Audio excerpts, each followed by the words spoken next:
सहयोगी हैं हमारे। लेकिन एक चीज बताइए, ये जो बात मध्य प्रदेश के लिए कर रहे हैं, कांग्रेस के कार्यकर्ताओं का मनोबल तो बढ़ गया होगा आज की जीत के बाद। निश्चित तौर पर कांग्रेस पार्टी कार्यकर्ताओं का मनोबल बढ़ेगा और मध्य प्रदेश भी कांग्रेस ने जीता ही था। ये जो सरकार बीजेपी की चल रही है, ये एक तरीके से कांग्रेस की जीत की सरकार थी। ठीक वैसे जैसे कर्नाटक में भी। हाँ, ठीक वैसे ही कर्नाटक में। हालांकि कर्नाटक में हम ये कह सकते हैं कि सिद्धारमैया हारे थे वो चुनाव और बीजेपी सबसे बड़ी पार्टी बनी थी, हालांकि बहुमत से दूर रह गई थी। लेकिन कर्नाटक में वो सीन थोड़ा सा दूसरा था, मध्य प्रदेश में दूसरा था। मध्य प्रदेश में तो क्लियर कट कांग्रेस पार्टी जीती थी चुनाव और उस सरकार को पलट कर फिर बीजेपी ने फिर से सरकार बना ली। लेकिन एक चीज बताइए, जो वसवराज बम्बई थे, जिन पे करप्शन के आरोप लगातार लगते रहे, पेसीएम 40% कमीशन, बीजेपी की क्या मजबूरी रही होगी कि वसवराज बम्बई को वक्त रहते नहीं हटाया गया, कोई और नया चेहरा नहीं लाया गया, जगदीश शेट्टार जैसे एक्स सीएम, एक्स स्पीकर, उनको भी जाना पड़ गया अपनी पार्टी छोड़कर। कहीं गलती होगी रणनीति में बीजेपी? हाँ, मान सकते हैं। अब चुनाव हार गए तो मंथन करेंगे कि रणनीति में गलती हुई है। नया चेहरा लाते तो हो सकता था एंटी इनकम्बेंसी नहीं होती।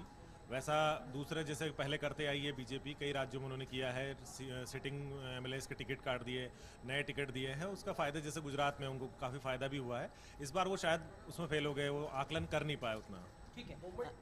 बसवराज मुंबई तो नया चेहरा ही थे एक तरीके से उनका। बिल्कुल, जनता दल सेकुलर के नेता हैं मूलतः, अभी हाल ही में बीजेपी ज्वाइन। नया चेहरा थे। येदुरप्पा को हटाकर उन्होंने मुंबई को सीएम बनाया था। तो और लिंगायत कम्युनिटी से आते हैं, तो ये जो पूरा एक जो वोट बैंक था लिंगायत कम्युनिटी का, बीजेपी को उम्मीद थी कि वो इंटैक्ट रहेगा। लेकिन अब ये लग रहा है देखने के बाद कि जिस तरीके से बीच में खबरें आई थी कि येदुरप्पा जब टिकट का बंटवारा हो रहे थे तो मीटिंग छोड़कर चले गए थे, संन्यास ले लिया उन्होंने, प्रचार नहीं करेंगे, इस तरीके की बातें थी।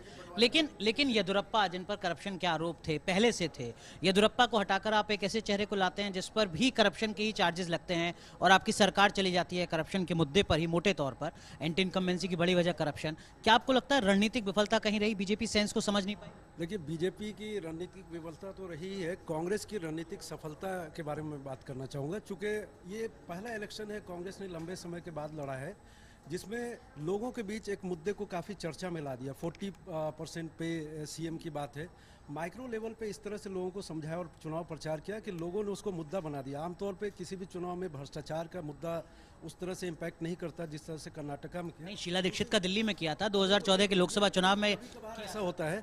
दूसरी बात मैं ये कहना चाहूँगा, कर्नाटक में जिस तरह से चुनाव जीता है कांग्रेस ने और जो चुनाव लड़ा है, वो कांग्रेस के लिए भी एक भविष्य के लिए मिसाल पेश करता है, क्योंकि पूरी कांग्रेस यूनाइट होकर लड़ी है वहाँ पर कोई सीएम का चेहरा नहीं था कांग्रेस का।